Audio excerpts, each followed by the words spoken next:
London. In the more than 7 decades since the end of the Second World War, leaders of the planet's major economies have operated on a rough consensus that trade offers a potent form of inoculation against the outbreak of military hostilities. The United States and its allies have constructed an economic and security order centered on the notion that communities connected by commerce have a shared interest in maintaining peace. They forged institutions focused on reducing tariffs and other impediments to trade, with the World Trade Organization as the linchpin. But now this collective understanding is under assault by the very power that has championed it most fervently. As President Trump on Thursday delivered steep tariffs on imported steel and aluminum, provoking vows of retaliation from enraged producers, he risks setting off a global conflict. Though Mr. Trump stepped back from plans to impose tariffs on every nation exempting, for the time being, Canada and Mexico, he did so while exerting additional pressure.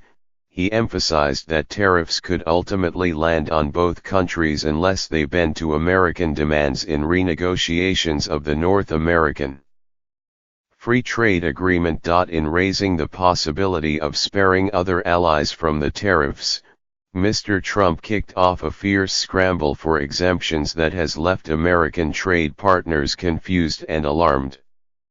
He has amplified the sense that the United States has forsaken its role as a leading defender of a global trading system anchored by clear rules of engagement. The level of tension between the United States and its major trading partners is probably more tense than it has been at any time since the early 1980s, said Meredith Crowley, an international trade expert at the University of Cambridge in England. Whether Mr. Trump has begun a trade war or merely a skirmish will depend on what happens next, which countries win a reprieve from the tariffs, and which opt to retaliate. Mr.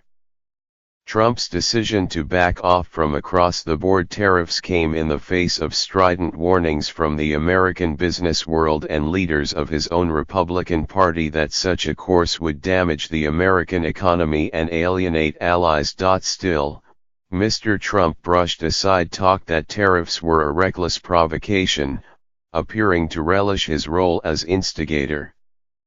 "Trade wars are good and easy to win," he tweeted this month. Mr. Trump maintains that Americans have been outwitted by savvier trading partners, with tariffs needed to force jobs to return to the United States. History has proved humbling for those inclined to seek victory through trade conflicts. Commerce has tended to plunge, with the working class suffering lost jobs and diminished livelihoods. Alliances have been frayed, heightening international tensions. Many economists and international relations experts assume that Mr. Trump's tariffs could play out much the same way, isolating the United States while imperiling a global economic expansion. Not least, the tariffs seem likely to present the World Trade Organization with a potentially existential crisis. The organization has been described as the referee for global commerce, settling disputes on the basis of rules adopted by consensus among its 164 members. Now, the referee may be on the verge of losing control of the game. In justifying its tariffs as a response to a supposed threat to national security, a contention that has drawn derision from economists, the Trump administration has virtually ensured a challenge from the European Union via a complaint filed with the trade organization. That would put the institution in a predicament in which any course risks undermining its authority. The trade organization could rule in favor of the United States, deferring to American sovereignty and its right to determine its national security policies. But that would hand every country on earth a template to break with the norms of international trade. This would open the floodgates to everyone, bringing in broad exceptions, said Ms. Crowley, the Cambridge expert. Or the body could rule against the United States, rejecting the argument that metal forged in Europe poses a mortal peril to Americans. The Trump administration might then ignore the ruling and carry on, forcing the WTO to give countries the right to retaliate. Hostilities would most likely expand well beyond steel and aluminum.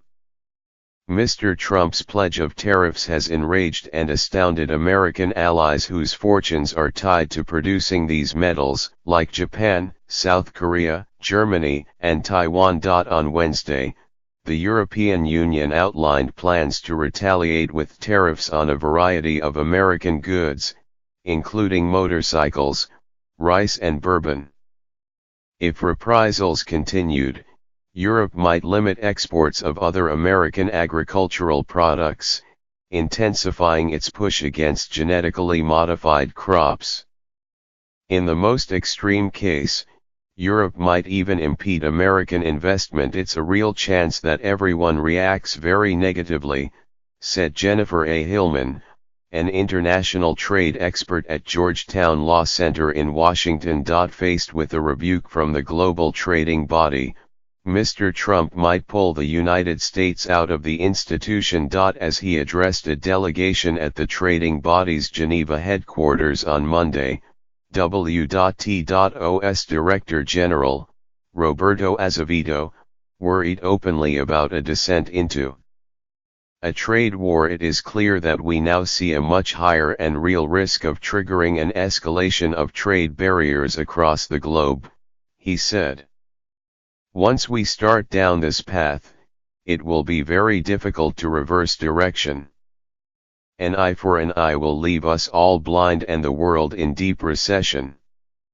Trade frictions are a constant in the global economy. Governments wield tariffs, import quotas, and other instruments to protect sensitive industries. But a trade war is different, holding the potential to damage living standards on multiple continents. You start viewing it as a conflict between nations, said Adam S. Posen, president of the Peterson Institute for International Economics, a research institution in Washington. You put a premium on doing damage rather than deterring bad behavior.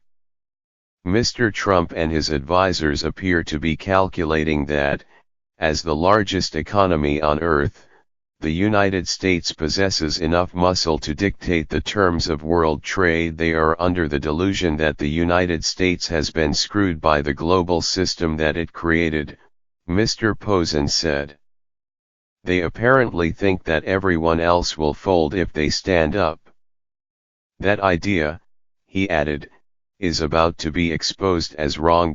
As the United States grappled with the Great Depression, a Republican-controlled Congress seized on protectionism as the fix, adopting the infamous Smoot-Hawley Tariff Act of 1930 to wall off American farms and factories from foreign competition. The law sharply increased tariffs on hundreds of goods from sugar to shoes to iron. American trading partners responded with their own tariffs, and commerce deteriorated, deepening the Depression. After Democrats captured control of Congress and the White House in 1932, tariffs fell sharply, bolstering American trade.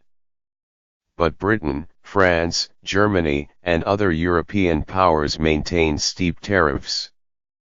Trade disintegrated, exacerbating nationalist animosities that exploded into World War II. The last substantial outbreak of trade hostilities played out in the 1980s, as the United States grappled with the consequences of a rising Japan. The American auto industry caught unprepared for the public's embrace of smaller, more fuel-efficient vehicles, lobbied Washington for tariffs to limit a surge of Japanese imports. President Ronald Reagan ultimately pressured Japan to voluntarily restrict auto exports to the United States. Japanese-made automobiles sold in the United States soared in price. Seeking to avoid tariffs while improving trust, Japanese car companies began setting up plants to make their vehicles in the United States, employing American workers. Trade advisors to Mr. Trump cite this history as an example of how an aggressive stance can set up fruitful trade negotiations. but major differences separate that episode from today. Back in the 1980s, auto plants needed to be built somewhere to serve swelling American demand for small cars. Japan was firmly dependent on good relations with Washington for its security, making it prone to avoid conflict. Today's primary American trade antagonist is China, ruled by the apparent president for life Xi Jinping, whose nationalist credo does not leave room for caving to pressure from Washington. The world faces a glut of steel, much of it made in China. Whatever tariffs the Trump administration maintains, foreign steel manufacturers are not likely to construct new plants in the United States. Among proponents of liberalized trade, the most hopeful history may be the most recent chapter. In 2002, President George W. Bush put tariffs on steel to protect American producers against imports. Then, as now, companies that make products using steel vastly outnumbered those that produce the metal. As automakers and other steel buyers confronted higher costs, the tariffs eliminated some 200,000 jobs, according to one study. Foreign steel producers filed a challenge at the WTO, which ruled that the United States had acted without justification. Europe prepared a list of American goods to stick with retaliatory tariffs. Mr. Bush backed down. But if the global trading apparatus successfully defused that crisis, the current situation presents a different challenge given the nature of the commander waging the attack. The fundamental view of this administration seems to be, somewhat bizarrely, that the United States has not benefited from trade, Ms. Crowley said. It seems like it's not really registering how damaging this could be.